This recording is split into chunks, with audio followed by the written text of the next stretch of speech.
ओम श्री गणपते नमः।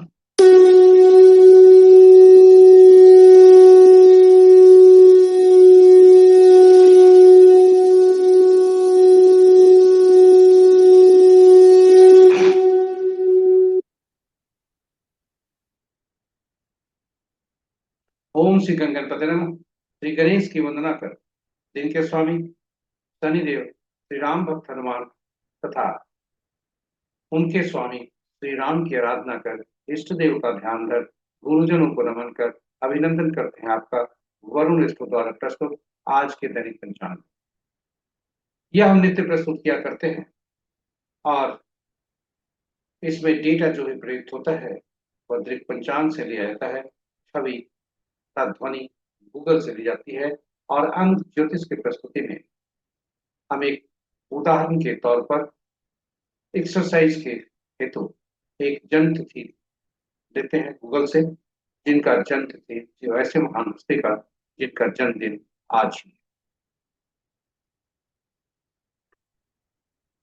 इसमें यह केवल उदाहरण के तौर पर लिया जाता है एक्सरसाइज के लिए, न इसमें कोई हम कंसल्टेशन देते हैं, न कोई सलाह देते हैं इस पर, और न ही हम इस पर कोई लाभ अर्जित करते। चर्चा जो भी होती है केवल उदाहरण के तौर पर। जिस प्रकार पंचांग के 5 अंग हैं होते हैं, उसी तरह इस प्रस्तुति के भी 5 भाग हैं। पहला भाग पंचांग मुहूर्त और ग्रहों के गोचर से संबंध है और यह इसी में से पहले भाग से प्रस्तुत जो कुछ पंचांग और मुहूर्त को लेकर हम लघु पंचांग आपके समक्ष प्रस्तुत नृत्य किया करते हैं जो आपके सुझाव के अनुरूप।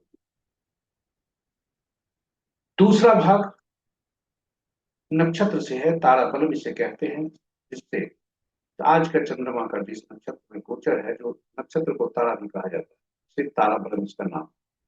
तो चंद्रमा जिस तारा में आज रहता है और जिस तारे में चंद्रमा का जन्म होता है उसके अनुसार हम आज का दिन कैसा हो वह देखें।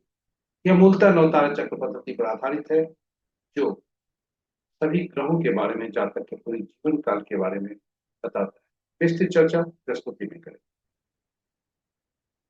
तीसरा भाग राशि के अनुसार चंद्रमा जिस राशि में भ्रमण कर रहे हैं और जिस राशि में जन्म कुंडली में है उनके अनुसार आज कैसे दिन होने के संकेत मिले, इसे चंद्र बलम कहते हैं।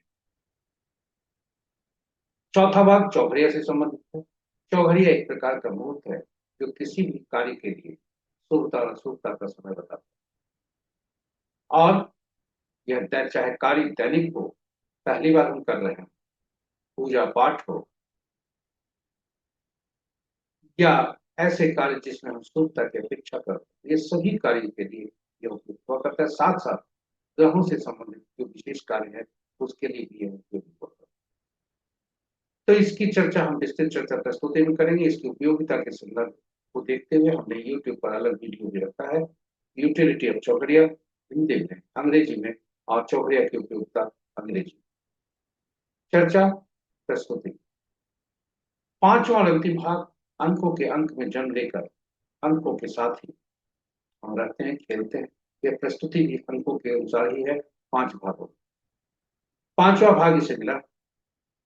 पांचवा अंक भी संतुलित अंक होता है, मध्यम अंक होता है 1 के 9 के बीच। तो पांचवा अंक ज्योतिष को ही गया और यह पंचांग भी 5 अंकों में होता है। तो हर जगह अंक की हमारी अंकों के साथ हम खेलते डूबते हैं, अंकों के संपर्क में रहते हैं। अंक भी हमारा पीछा नहीं छोड़ते, हमारे लिए अंक का हम भी पीछा करते हैं।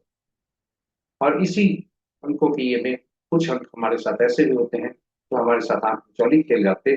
कुछ अंक हमें कुछ असहज कर जाते, और उन अंकों को पहचानना हमारा कर्तव्य, ताकि अंक हमें सभी अंक 1 से 9 तक सभी अंक हमारे लिए सुखकारी। इन्हीं शब्दों के साथ प्रस्तुति में हम विस्तृत चर्चा करेंगे। चलते हैं पंचांग की। पंचांग मुख्यतः आम बोलचाल की भाषा में शुभ और अशुभ मुहूर्त जानने का माध्यम है, किंतु इसकी महत्ता कहीं अधिक। यह व्यक्ति की निर्णय क्षमता को सुदृढ़ करता है, आत्मबल बढ़ाता है। पंचांग प्रकृति और ब्रह्मांड की ऊर्जा के साथ संतुलन स्थापित करने में सहायक होता है, जिसके फलस्वरूप हम सबके जीवन में शांति, समृद्धि और सकारात्मकता का संचार होता है। अतः पंचांग का अनुसरण करके हम अपने जीवन को अधिक सफल और समृद्ध बना सकते हैं। तो चलिए आइए पंचांग की महत्ता को समझते हुए हम सब पंचांग का अनुसरण करके अपने जीवन को अधिक सफल और जीवन में शांति, समृद्धि और सकारात्मकता का संचार सुनिश्चित करते हुए अपने जीवन को अधिक सफल और समृद्ध, साथ ही साथ प्रस्तुति को साझा करें अपने मित्रों, परिजनों तथा शुभेच्छुओं के संग, ताकि वे भी अपने जीवन में पंचांग का अनुसरण करके शांति, समृद्धि और सकारात्मकता का संचार सुनिश्चित करते हुए जीवन को अधिक सफल और समृद्ध बना, और उनके इस प्रयास में हम सब एक माध्यम बनकर होने के बाद इन्हीं शब्दों के साथ प्रस्तुति में आपको ले चलते हैं। पहले भाग, 5 भाग में प्रस्तुति है। हर भाग महत्वपूर्ण होने वाला है, रोचक होने वाला है, ज्ञानवर्धक होने वाला है और उपयोगी। कहीं नहीं जाइएगा, रहिएगा कुछ देर के लिए हमारे साथ। जय श्री राम। जय श्री राम। स्वागत है आपका आज के दैनिक पंचांग। आज का दिनांक 8 नवंबर 2025, माह मार्क्सिस, पक्ष कृष्ण, शाका संवत 1947 विश्व विक्रम संवत 2082 कलायुग और कलयुग का 5100। आज का सूर्योदय 6:01 पर, सूर्यास्त आज का सूर्योदय 6:01 पर, सूर्यास्त 5:05। Sunrise at 6:01 AM, sunset at 5:05 PM। आज का दिशा शुभ पूर्व है, फिर भी इस दिशा में यात्रा करने को बाध्यता हुई तो अदरक या उड़द की दाल का सेवन कर यात्रा में शुभ करना। पंचांग के 5 अंक, वार शनिवार, तिथि 3 भागों में, प्रातः 7:32 तक तृतीया जो जया तिथि के अंतर्गत आता है। उसके बाद कल पूर्व में 4:25 तक चतुर्थी जो रिक्ता तिथि के अंतर्गत आता है। तत्पश्चात पंचमी जो पूर्णा तिथि के अंतर्गत आता है। यानी आज तृतीया, चतुर्थी और पंचमी की पुनः बता दें। तिथि आज के प्रातः 7:32 तक जो तृतीया के तिथि कहलाता है, जया तिथि के अंतर्गत आता है। और कल भोर में 4:25 तक चतुर्थी जो रिक्ता तिथि के अंतर्गत आता है। तत्पश्चात पंचमी जो पूर्णा तिथि के अंतर्गत आता है। नक्षत्र रात्रि के 10:02 तक वृश्चिक, उसके बाद आद्रा। योग रात्रि के 6:32 तक शिव, उसके बाद सिर। और करण प्रातः 7:32 तक वृष्टि भद्रा, उसके बाद संध्या 5:25 तक बौ, फिर कल भोर में 4:25 तक पालो, तत्पश्चात पालो। तो ये रहे हमारे पंचांग के 5 महत्वपूर्ण मुहूर्त में जाने के पूर्व भोलेनाथ को देखते हैं कि भोलेनाथ का वास कहाँ है और सूखता कैसे। जय भोलेनाथ। ओम नमः शिवाय। ओम नमः शिवाय। जब तक भोल तृतीया तिथि है तब तक भोलेनाथ क्रीड़ा स्थल पर है। उसके बाद चतुर्थी तिथि पर आने पर भोलेनाथ कैलाश पर्वत पर, जो कि सुखप्रद है। पहला भाग कष्ट और दुखदायी है, अशुभ है, सुखी सुखता नहीं है। वहीं दूसरी भाग जब चतुर्थी तिथि आती है, यानी प्रातः 7:32 से लेकर कल के भोर तक, वह भोलेनाथ कैलाश पर्वत पर है, जो कि सुखप्रद है। जय भोलेनाथ। ओम नमः शिवाय। ओम नमः शिवाय। महत्वपूर्ण मुहूर्त के शुभ मुहूर्त में अभिजीत मुहूर्त दिन के 11:11 से 11:55 तक, अमृत काल अपराह्न 2:09 से 3:35 तक, सर्वार्थ सिद्धि योग, अमृत सिद्धि योग, रवि योग आदि आज नहीं है। विजय मुहूर्त अपराह्न 1:23 से 2:07 तक, गोधूली बेला संध्या 5:04 से 5:30 तक, निशिता मुहूर्त देर रात्रि 11:07 से 11:50 तक। यानी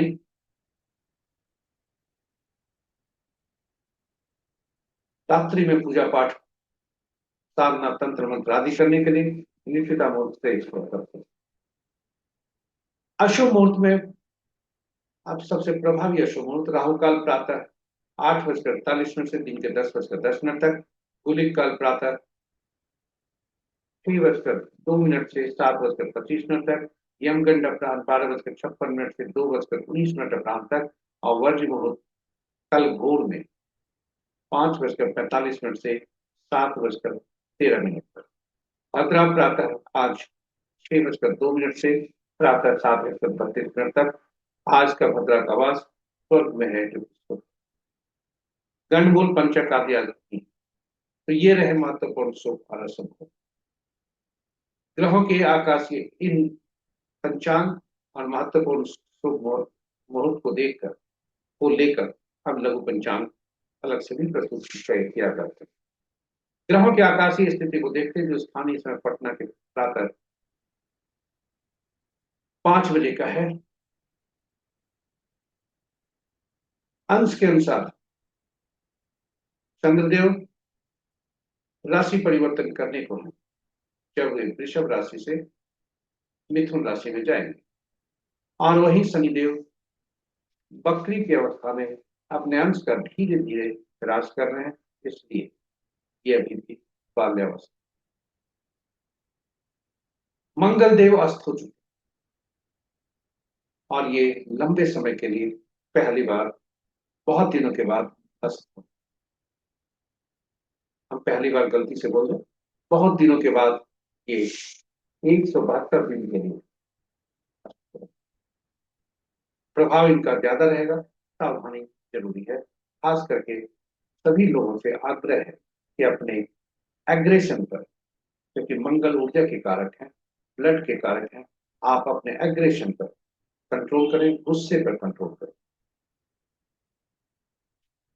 क्योंकि वृश्चिक राशि में है, अपनी ही मंगल देव खुद अग्नि के ग्रह है, और जलीय राशि अपनी ही राशि में और अस्त अवस्था। तो ऐसी स्थिति में थोड़ा सावधानी जरूरी।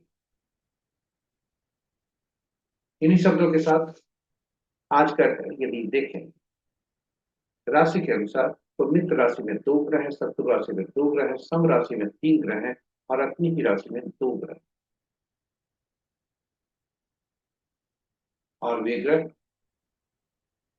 मंगल देव और शुक्र देव।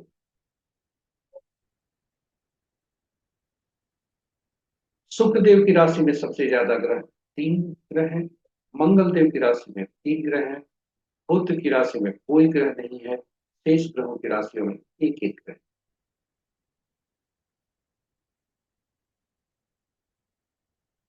नक्षत्र के अनुसार यदि ग्रहों को देखें, तो मित्र नक्षत्र में 1 ग्रह है, शत्रु के नक्षत्र में 1 ग्रह है, सम नक्षत्र में 6 ग्रह है, और अपने ही नक्षत्र में बृहस्पति देव 1 ग्रह।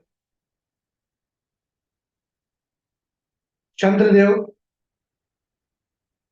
और मंगल देव को देखो, मंगल देव शनि के नक्षत्र में और चंद्रदेव मंगल के नक्षत्र।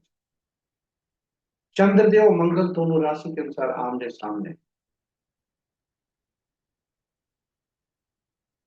सावधानी जरूरी है। मंगल देव अस्त है, शनि के नक्षत्र में है, और इस प्रकार शनि के नक्षत्र में बुध देव भी है, मंगल देव के साथ ही बैठे हैं, इसलिए गुस्से में IQ जो होता है वह कम होता है। तो सावधानी जरूर। इन्हीं शब्दों के साथ आप ये देखें कि नक्षत्र जो है उसमें किसी भी ग्रह का न तो राशि परिवर्तन है न नक्षत्र परिवर्तन। बृहस्पति देव के नक्षत्र में सबसे ज्यादा ग्रह 4 ग्रह हैं, और शनि देव के नक्षत्र में 2 ग्रह।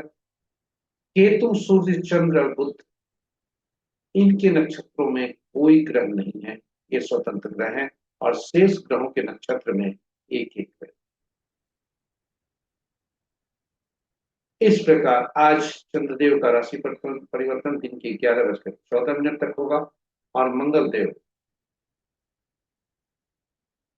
अस्त हो चुके हैं।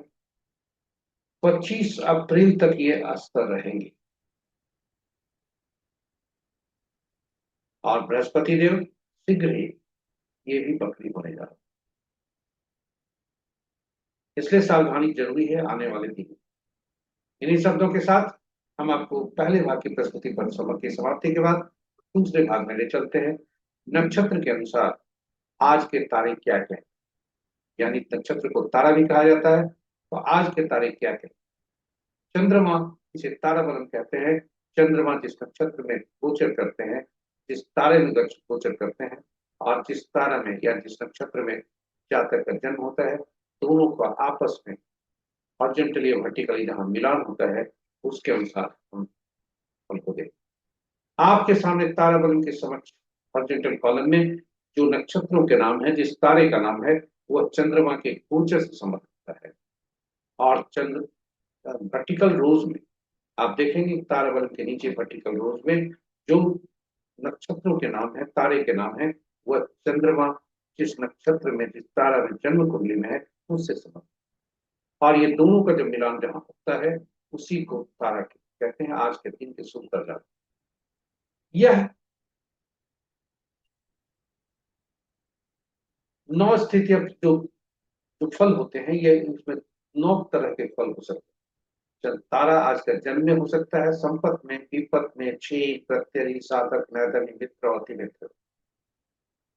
यदि आपका तारा आज संपत, छेद, साधक, मित्र और अति मित्र में है तो शुभता है। वहीं जन्म, विपत, प्रत्यरी और नैधन्य है तो अशुभता की वो संकेत दे रहा है। सावधानी की जरूरत है दैनिक कार्यों से लेकर और विशेष कार्यों तक। कोई भी नया कार्य आरंभ न करें। जब भी इसका कोई उपाय के तौर पर कुछ भी प्रयोग नहीं करना है, क्योंकि अगर करते हैं जोखिम ले सकते। हम जोखिम लेने की सलाह नहीं देते। यह मूलतः नवतारा चक्र पद्धति पर आधारित है, जो कि ग्रहों के अनुसार है, यानी सभी ग्रहों के फल कर उसमें जानते हैं जातक के पूरी जीवन काल। और यदि यह जानकारी पहले से मिल जाए तो हम सावधानियां बरत सकते हैं। हम शुभ कर दशा महादशा में शुभ कार्य कर सकते हैं। जन्म कुंडली में कैसा ग्रह फल देंगे यह हम जान सकते हैं। साथ ही साथ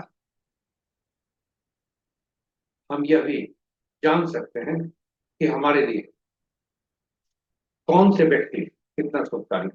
ये सभी नवतारा चक्र पद्धति पर आधारित। और नवतारा चक्र पद्धति मूलतः इस सिद्धांत पर आधारित है कि ग्रहों के मन नक्षत्र होते हैं, नक्षत्र ही ग्रह के फल देते हैं। तो अब कुल 27 नक्षत्र हैं हमारे समक्ष, और ग्रह 9 ही। 27 नक्षत्र, 9 ग्रह। अब कौन से नक्षत्र किस ग्रह के फल देंगे, इसके लिए 27 नक्षत्रों को 3 श्रेणियों में, 9 9 नक्षत्रों का समूह बनाकर 3 श्रेणी में, जो सूची आपके समक्ष है। और ग्रहों को महादशा के क्रम में रखा गया। पहला ग्रह केतु, दूसरा ग्रह शुक्र, तीसरा सूर्य, चौथा चंद्रमा, पांचवा मंगल, छठा राहु, सातवां बृहस्पति, आठवां शनि, नौवां बुध। और नक्षत्रों को हर श्रेणी में से पहला नक्षत्र जो हुए, यानी पहला, 10वां और 19वां, ये नक्षत्र का स्वामित्व केतु देव हो गया। दूसरा 11वां और 20वां नक्षत्र का स्वामित्व शुक्र देव को। तीसरा 12वां 21वां नक्षत्र का स्वामित्व सूर्य देव को। और चौथा 13वां 22वां नक्षत्र का स्वामित्व चंद्र देव हो गया। इसी क्रम में जाते हुए 9, 18वां, 27वां नक्षत्र का स्वामित्व बुध देव को। और यह सूची आपके समक्ष इस तरह से फलित कैसे करते हैं, यह बहुत ही महत्वपूर्ण है। इस सूची को सहेज कर रखें का आपके लिए उपयोगी हो। फलित कैसे करते हैं यह बहुत ही महत्वपूर्ण, इसे ध्यान से। चंद्रमा जिस नक्षत्र में है, जिस तारा में है जन्म कुंडली में, गणना उस ग्रह से आरंभ करते हैं क्योंकि जातक का जन्म उसी दशा महादशा में होता है। जातक की जीवन यात्रा वहीं से शुरू, वह पहला ग्रह बनते हैं। और इस तरह से दूसरा ग्रह यानी जातक के दशा महादशा का फल देखें तो दूसरा, चौथा, छठा, आठवां, नौवां ये शुभकारी, क्योंकि दूसरा, चौथा, छठा, आठवां, नौवां ग्रह उनके लिए, जातक के लिए शुभकारी हो। वहीं पहला, तीसरा, पांचवां, सातवां शुभकारी। इस प्रकार जातक के दशा महादशा का फल हम जान गए। और हम फलित कर सकते हैं और अग्रिम रूप से जान सकते हैं कौन से दशा महादशा का फल का अच्छा होगा, कौन सा खराब होगा, कौन से व्यक्ति हमारे लिए शुभकारी होंगे, कौन से अशुभकारी। क्योंकि जातक यदि हमारे लिए जो मित्र ग्रह है, अति मित्र ग्रह है, उसके नक्षत्र में जातक पैदा होता है तो वह हमारे लिए शुभकारी होगा, क्योंकि अति मित्र और हमारे लिए मित्र और अति मित्र है। वहीं यदि संपत्ति कारक है तो उससे साथ पार्टनरशिप करने में लाभकारी हो। ग्रहों की स्थिति को देखें तो संपत्ति जो ग्रह है, जो संपत्तिकारी ग्रह है, दूसरा ग्रह, उनके उनसे हम उनके उस ग्रह से संबंधित जिस भाव में बैठे हैं, उस राशि और जिस राशि में बैठे हैं, उससे संबंधित यदि कार्य हम करते हैं तो संपत्ति का लाभ हो सकता है। ये सभी आपके लिए काफी उपयोगी होने वाला है और आप इसका उपयोग करें। इसकी प्रस्तुति हम अलग से भी यूट्यूब पर कर दिए हैं, जो अलग से रखे हुए हैं। हम जानते हैं कि यह काफी उपयोगी है, इसकी मांग काफी थी, इसलिए हमने नवतारा चक्र पद्धति पर आपके लिए वीडियो रखा। उसमें भगवान राम, माँ सीता तथा पवन पुत्र हनुमान की भी फोटो रखी। नवतारा चक्र पद्धति से यह प्रमाणित करने का कोशिश किया कि कितने फल सटीक हुआ करता है। तो बस आप भी उसका उपयोग करें और लाभान्वित। आज का अगर उदाहरण के तौर पर यदि कहा जाए तो आज का दिन शनिवार है। शनि के नक्षत्र में यदि किसी व्यक्ति का जन्म हुआ है तो उसके लिए बुध, बुध, शुक्र, चंद्रमा, राहु और बृहस्पति शुभकारी हो, अन्य ग्रह अशुभकारी हो सकते। यह आप खुद देखें, आकलन करें। और अब हम वापस तारा चक्र पर जाते हैं। तारा बल क्या क्या है? तारा बल आज का गोचर 10:02 तक चंद्रमा मृगशिरा नक्षत्र में है। इसके बाद वे आद्रा नक्षत्र में जाते हैं। तो चंद्रमा को आप देखें, यदि जातक का जन्म भरनी, पूर्वा फाल्गुनी या पूर्वाषाढ़ नक्षत्र में हुआ है तो पहला भाग क्षेम का है, दूसरा भाग प्रत्यय, यानी 10:02 तक शुभकारी है, उसके बाद अशुभकारी। यदि हम पुनर्वसु, विशाखा या पूर्वा भाद्रपद के नक्षत्र को देखते हैं जिसमें जातक का जन्म हुआ है तो पहला भाग मित्र में है, दूसरा भाग अति में, दोनों शुभकारी। यदि हम स्वाश, अनुराधा, उत्तरा फाल्गुनी, उत्तरा भाद्रपद नक्षत्र में इनके जातक को देखें तो पहला भाग ज्यादा शुभकारी है, नैधन्य है, दूसरा भाग मित्र।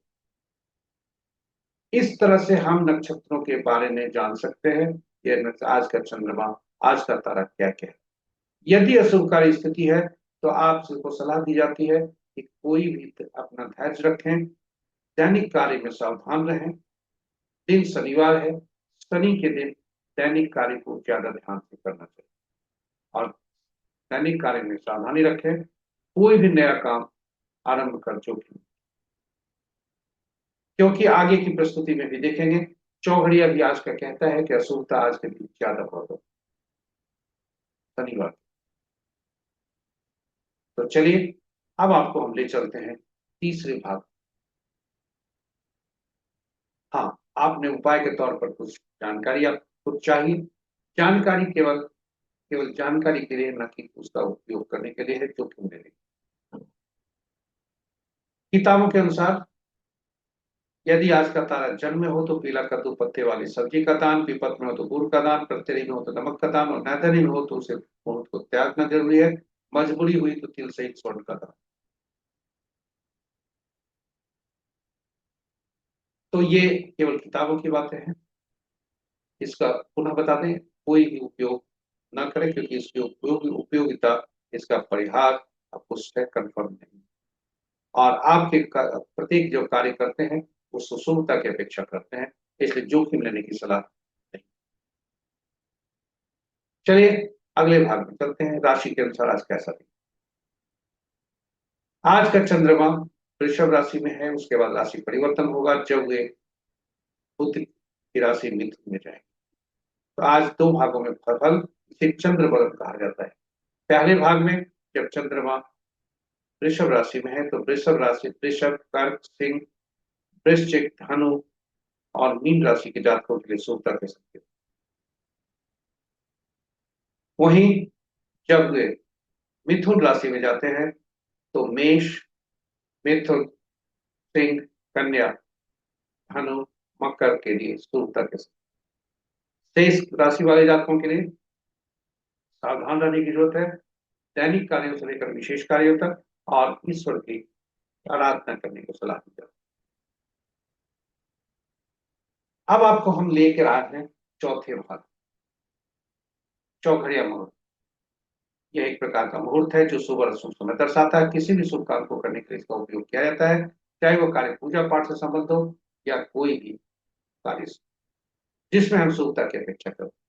यदि हम उचित मुहूर्त नहीं देखना चाहते या नहीं देख पाए तो कम से कम अपने कार्य में शुभता लाने हेतु हम चौघड़िया जरूर देखते हैं। चौघड़िया की उपयोगिता को देखते हुए हमने अलग अलग वीडियो डाला है। चौघड़िया की उपयोगिता है हिंदी में और यूटिलिटी ऑफ चौघड़िया अंग्रेजी। संक्षेप में यहाँ बता दें कि कुल 8 चौघड़िया दिन के होते हैं, 8 चौघड़िया रात के होते हैं, और किंतु साप्ताहिक दिन 7 ही होते हैं, इसलिए 7 चौघड़िया का नामकरण हुआ। और 8वां चौघड़िया जो प्रतिदिन हुआ करता है, आदि का जो चौघड़िया होता है, आरंभ का चौघड़िया, वही अंत का चौघड़िया होता है। प्रातः का सूर्योदय के समय और सूर्यास्त के बाद का जो चौघड़िया होता है वही अंत का चौघड़िया होकर। तो चौघड़िया का संबंध साप्ताहिक दिनों से हुआ और हर साप्ताहिक दिन के स्वामी अलग अलग ग्रह बनते हैं और हर ग्रह के अलग अलग विशेष कार्य निर्धारित हैं, जो जिस कार्य के लिए उनका उद्देश्य है, विशेष उनका प्रयोजन होता है। सब सब विशेष कार्य के लिए, विशेष शुभता के लिए वे जाने जाते हैं। तो ग्रहों का हर चौघड़िया का संबंध ग्रहों से हुआ, हर चौघड़िया का संबंध ग्रहों से संबंधित विशेष कार्य से हुआ। इसलिए दैनिक कार्य से लेकर के विशेष कार्य या उसका ऐसे कार्य जिसमें शुभता की अपेक्षा है से लेकर ग्रहों के विशेष कार्य के लिए भी चौघड़िया उपयुक्त हुआ। चौघड़िया की उपयोगिता देखते समय, इसलिए चौघड़िया काफी उपयोगी है और इसको उपयोगिता देखते समय हमें यह सुनिश्चित करना चाहिए, क्योंकि दिन का चौघड़िया काल बेला, वार बेला और राहु काल से ग्रसित होता है और रात्रि का चौघड़िया काल रात्रि से।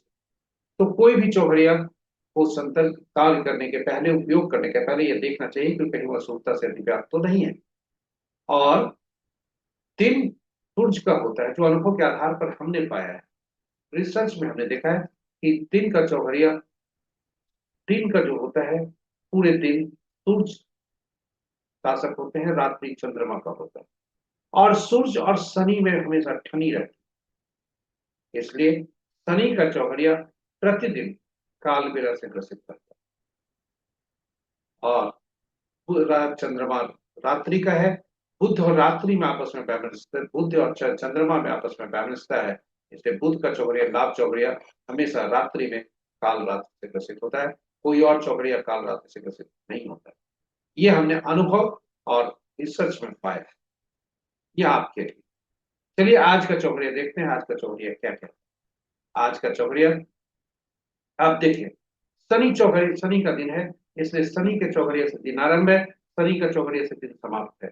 स्वाभाविक है कि जब शनि का चौघड़िया से दिन आरंभ है, शनि का चौघड़िया से दिन समाप्त है, तो शनि का चौघड़िया काल बेला से ग्रसित रहेगा। और साथ ही साथ 2 चौघड़िया राहु काल और वार बेला से ग्रसित हो गए। इस प्रकार दिन का चौघड़िया 4 चौघड़िया से ग्रसित। और रात्रि का चौघड़िया, रात्रि आरंभ बुध के चौघड़िया से हो रहा है, लाभ चौघड़िया, समाप्ति भी बुध चौघड़िया से हो रहा है, इसलिए ये दोनों चौघड़िया आदि और अंत का काल रात्रि से ग्रसित है। इस प्रकार आज का चौघड़िया, अगर 24 घंटे का चौघड़िया देखें तो कुल 6 चौघड़िया अशुभता से निकाल, इस बाकी चौघड़िया का उपयोग करना आपके लिए श्रेष्ठ है। तो राहु काल 8:48 से 10 बजे 10 तक दिन तक, लाभ चौघड़िया दिन का 12:56 से 2:19, यानी आज का जो बुध का चौघड़िया है वह पूरे रूप से अशुभता से व्याप्त। दिन का चौघड़िया भी वार बेला से ग्रसित है, रात्रि का चौघड़िया भी काल रात्रि से ग्रसित। इस प्रकार हम चौघड़िया को का उपयोग करते हैं हाँ, अशुभता से अधिव्याप्त को छोड़ते हैं। और शनि का दिन है, इसलिए शनिवार के दिन और रात 6 चौकड़िया अशुभता से अधिव्याप्त हुआ करते हैं। यह अनुभव और रिसर्च में हमने पाया। तो चलिए, अब आपको हम ले चलते हैं अंतिम भाग में। अंक ज्योतिष के अनुसार आज कैसा दिन रहने की। अंकों के परिचय में हमने बताया है कि अंकों के अंक में हम कैसे खेलते हैं, बढ़ते बोलते हैं, लेकिन अंकों को जानना हमारे लिए अत्यावश्यक है। और जानना बहुत आसान है, क्योंकि अंक ज्योतिष 1 से 9 अंक तक ही कार्य करते हैं। यहाँ 10वां अंक नहीं आता। शून्य को भी गणना में नहीं ले जाते। कितना आसान है 1 से 9 तक को समझना। और 1 से 9 तक हमारा ही अंक का परिवार है। इसी को हमें समझना है और इसी को उपयोग करना है, इसी से लाभान्वित होना है और इसी को पहचानना है। और जहां भी अशुभता की स्थिति हो, हमें निराकरण करना। तो 1 से 9 तक का अंक को यदि देखें तो 5वां अंक ऐसा होता है जो बीच का होता है। ये 5 के पहले का अंक 5 के बाद के अंक को संतुलित करता है। काफी शक्तिशाली है 5वां अंक। इसलिए कहा जाता है, जिसके जन्म तिथि में 5 मिल गया ईश्वर द्वारा, वह ईश्वर द्वारा प्रदत्त सबसे शक्तिशाली अंकों से मिले। तो 5 अंक काफी शक्तिशाली।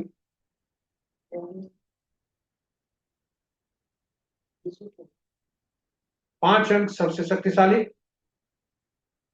और ये 1 से 9 तक जो अंक हैं, यहाँ जब भी 1 से 9 के बाद जो अंक हमारे पास आएंगे, यानी 2 अंकों का समूह या 2 से ज्यादा अंकों का समूह, वहां सभी अंकों को जोड़कर एकल अंक में परिवर्तित कर एकल अंक ही हम प्रयोग करते हैं।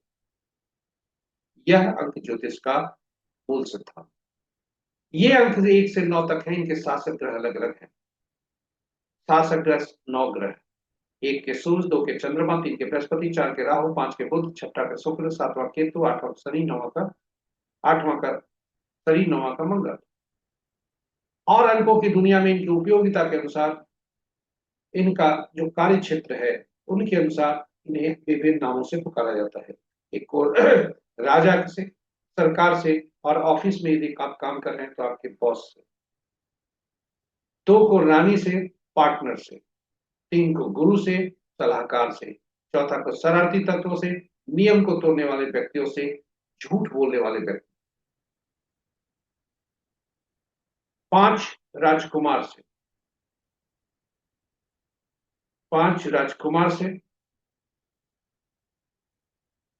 6 को मंत्री या सुख सुविधा प्रदान करने वाले व्यक्तियों से। 7 को धर्मगुरु या ऐसे व्यक्ति से यूनिवर्स द्वारा ऐसा वरदान होता है या ऐसी शक्ति मिली जाती है जिसमें वह भविष्य में घटने वाली घटनाओं का उसे पूर्वालोकन हो जाता है, पूर्वानुमान हो जाता है। 8 को समाज के नीचे तबके के लोग, हमारे अधीन कार्य करने वाले लोग। और नौकर चाकर न्यायालय से तथा न्यायालय से। मंगल को सेनापति, 9 को सेनापति, डॉक्टर, पुलिस और खून से। ये सभी हमारे 9 के। यदि चेहरे को देखा जाए तो यहाँ से 1 से 9 के सभी ग्रह सभी यहीं पर है। यहाँ से आरंभ यहाँ तक। इसलिए फेस एस्ट्रोलॉजी में इसी इसको हम पकड़कर आगे विवेचना करते हैं। चलिए, जन्म जन्म अंक ज्योतिष में हमें ईश्वर द्वारा एक अंक प्रदत्त होता है। कुछ अंक प्रदत्त होते हैं जो कि हमें वरदान के रूप में, और यह अंक स्थायी होता है, चिर होता है, ये कभी बदलते नहीं। और आज हमने अंक ज्योतिष में ऐसा अंक लिया है जिनके जन्म तिथि आज है। इस महान हस्ती का लिया ही है, गूगल से लिया गया। जन्म तिथि में हमने कहा है कि किसी भी अंक को जोड़ते हैं, जोड़कर एकल अंक में परिवर्तित करते हैं जब 2 अंक होते हैं। ईश्वर द्वारा प्रदत्त अंक में 3 अंकों का समूह होता है। 3 प्रकार के अंकों का जन्म तिथि में। तिथि, माह और वर्ष। तिथि और माह एक और 2 दोनों अंक के हो सकते हैं, परंतु वर्ष 4 अंकों का हो सकता है। इनसे कुछ हम सृजित अंक निकालते हैं, जैसे जन्म तिथि से मूलांक, जन्म तिथि माह और वर्ष से भाग्यांक, वर्ष से एंजल नंबर, कुआं नंबर, और तिथि और माह से हम निकालते हैं अचीवमेंट नंबर या एटीट्यूड नंबर। मूलांक हमारा आंतरिक भविष्य व्यक्तित्व कहलाता है, इसे ड्राइवर भी कहते हैं। मूलांक भाग्यांक हमारे भविष्य के बारे में बताता है, हमारे ऑक्यूपेशन के बारे में बताता है, कैरियर के बारे में बताता है। ड्राइवर हमारी रुचि बताता है, तो इन आंतरिक व्यक्तित्व बताता है। एटीट्यूड नंबर और अचीवमेंट नंबर हमारा बाहरी व्यक्तित्व बताता है, और वातावरण कुआं नंबर बताता है। ये सभी हमारे लिए बहुत महत्वपूर्ण है। और मूलांक और भाग्यांक जो है ड्राइवर और कंडक्टर, यह अंक ज्योतिष की धूरी है। इस पर ही पूरा अंक ज्योतिष घूमता है पूरे जीवन पर्यंत। और ये आपस में शत्रु नहीं हो, यह सुनिश्चित करना होता है। और यदि शत्रु हुए तो कोई ऐसे अंक को ढूंढना होता है जो इनके मित्र हो दोनों। और इनके कोई शत्रु अंक हम नहीं लेकर के आ जाए। उदाहरण स्वरूप यदि जीवन आप बस को देखें, बस में ड्राइवर और कंडक्टर आपस में शत्रु रखे हुए हैं तो बस को चलना मुश्किल है। और बस में ड्राइवर और कंडक्टर आपस में मित्र हो गए, लेकिन ऐसे लोग सवार हो गए जो दोनों के शत्रु हैं किसी न किसी के, फिर भी बस में चलने में कठिनाई है। वातावरण खराब होता है, बाधाएं आती, वही चीज आप अंक ज्योतिष में देते। इसलिए हमें कोई भी अंक की व्यवस्था नहीं करनी है। ये स्टैटिक अंक होता है जिसे हम नहीं बनाते, ईश्वर बनाते हैं। और डायनेमिक अंक वो होता है जो हम बनाते। अब आप यही अंक को मान लें कि यह शत्रु अंक है दोनों, 8 और 4। फिर हमें अंक ज्योतिष में ऐसे अंक की व्यवस्था करनी है जो हमारा हमें इसमें मध्यस्थता कर सके, दोनों को तालमेल करा सके। वैसा अंक कौन सा हम लाएं जो ज्यादा यूज होता है, क्योंकि जितना जो ज्यादा यूज होगा, उपयोग होगा, प्रयोग जितना हम उस अंक को प्रयोग में लाएंगे उतना ही वह एनर्जी देगा और इनके लिए कामयाब हो। अगर मोबाइल के अंक को देखें तो मोबाइल को जब हम उपयोग करते हैं तभी वह एनर्जी देंगे, क्योंकि मोबाइल अपने आप में, कोई व्यक्ति 2 मोबाइल रख सकते हैं, गाड़ी 2 रख सकते हैं, और जब गाड़ी पर सवार होंगे तब वह एनर्जी देगा। वैसी स्थिति में जो जो धरती के ईश्वर है, यानी माता पिता जो अंक देते हैं, वह ज्यादा प्रभावी होता है, चिर होता है, क्योंकि यह लंबी आयु इसकी होती है और जीवन पर्यंत काम करता है। और वह अंक है नामांक। अब आप ये कहेंगे नामांक, तो नाम तो जो है सो अक्षरों का होता है, नामांक कहां से आ गया? जी हाँ, नाम के में हर अक्षर जो प्रयुक्त हुए ए से जेड तक, उसके अंकीय मूल्य होते हैं। और ये अंकीय मूल्य, इनके अक्षरों को उनके अंकीय मूल्य से परिवर्तित कर फिर हम उनके अंकों को जोड़ते हैं और यह सुनिश्चित करते हैं कि नाम का पहला अक्षर, क्योंकि सबसे ज्यादा ऊर्जा नाम का पहला अक्षर देता है। जैसे ही कोई नाम के पहले अक्षर को हमें पुकारता है, हम 4-10 आदमी बैठे हैं, जो जिस व्यक्ति का नाम का पहला अक्षर उठता है उसके कान खड़े होते हैं, उसकी चेतना जागती है। वो और ऐसा भी परिस्थिति आती है कि नाम को खत्म करते करते, उच्चारण उसका खत्म करते करते पुकारने वाले का, संदर्भित करने वाले का, वह आदमी रिस्पॉन्स करता है। तो ये होते हैं नाम की ऊर्जा, ये माता पिता द्वारा ये दिया जाता है। प्रस्तुति का विशेष लक्ष्य यही है कि यदि आपका कोई भी नाम इस तरह से है, आप अपने नामों को देखें और उसको करेक्शन करने की व्यवस्था। जो ज्यादा आयु को प्राप्त कर चुके हैं या जो बाल्यावस्था में नहीं है, जिनका नाम परिवर्तन सर्टिफिकेट के अनुसार है। और दूसरा है, आप उससे चिंतित न हो, आप नाम ये करें, उसको खूब लिखें, बोर्ड में लगाएं, सोशल मीडिया पे लगाएं, करेक्शन। अब आपको इसका मूलांक और भाग्यांक देखें। इनका मूलांक 8 है, भाग्यांक 4 है। इनके साथ और भी एक अंक है जो कि कहते हैं कि यह कार्मिक टिप नंबर है। 11, 13, 14, 16, 19, ये जब भी अंक आते हैं तो कार्मिक टिप लेकर के आते हैं तीसरे चंद्र का। जब भी वह चाहे तिथि में आए या गणना में आए, तो उसे कार्मिक टिप कहा ही जाता है। वही 11-22 जब आता है तो उसे मास्टर नंबर कहते हैं, जो कि वो पिछले चंद्र का वह 16 नंबर कहा जाता है। यह भी आया है क्योंकि माह 11 का है और 4 भी आया है, 13 भी आया है। अब देखिए इनकी कठिनाई, 8-4 आपस में क्या है? नाम का पहला अक्षर 6 है, मूलांक 8, भाग्यांक 4 और नाम का जो नामांक होता है 8। अब देखें इनकी शत्रुता कैसी है। आप यह जानने को उत्सुक होंगे कि आखिर शत्रु अंक कौन कौन है। तो जी आपके समक्ष शत्रु अंक 1 के 8, 2 के 4 6 8 9, 3 के 6 8, 4 के 8 9 4 2, 5 के कोई नहीं, 6 के 3 9, 7 के 7 9 3, 8 के 1 2 9 4 8, 9 के 6 4 2 8। और अब आप ये देखें कि यदि इस जातक का मूलांक 4 है, 8 है, इनका जो शत्रु अंक है वह 4 है, भाग्यांक 4 है जो कि खुद शत्रु है, 8 उसका शत्रु, और नामांक भी 8 पर आ गया। और आप ये भी देखें 8 8 का शत्रु है, कुछ अंक ऐसे हैं जो उनके खुद शत्रु है, 4 4 के शत्रु, 7 7 के शत्रु, 8 8 के शत्रु, 9 9 के शत्रु। ऐसा क्यों है? इसलिए कि 4 यदि कहें राहु का ये है जो कि इल्यूजन देता है। एक इल्यूजन देने वाले व्यक्ति दूसरा इल्यूजन देने वाले व्यक्ति से दूर रहता है। एक झूठ बोलने वाला व्यक्ति उसको सामने वाले व्यक्ति से वो चाहता है कि वह सच ही बोले। इसलिए 4 का शत्रु 4। 7 का शत्रु साधु सन्यासी आदि जो जो भी हैं वो आपस में आप देखेंगे टकराते रहते हैं। या ये ऐसा व्यक्ति जो पूर्वानुमान हो किसी घटना का, यदि दो ऐसे व्यक्ति बैठ जाएं फिर आपस में कटता हो, क्योंकि एक म्यान में एक ही तलवार रहता है, दो तलवार नहीं हो सकती। 8 का 8 शत्रु। न्यायिक न्यायाधीश दूसरे न्यायाधीश के का जजमेंट को चेंज करते हैं। पिछले न्यायाधीश, एक न्यायालय दूसरे न्यायालय को की विवेचना करता है उनके जजमेंट का। एक वर्कर दूसरे वर्कर की आलोचना करता है। 8 8 का शत्रु। और 9 सेनापति पुलिस।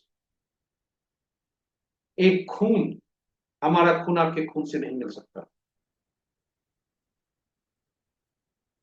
सेनापति एक सेनापति दूसरे सेनापति से नहीं मिल सकते, इसलिए 9 9 का शत्रु।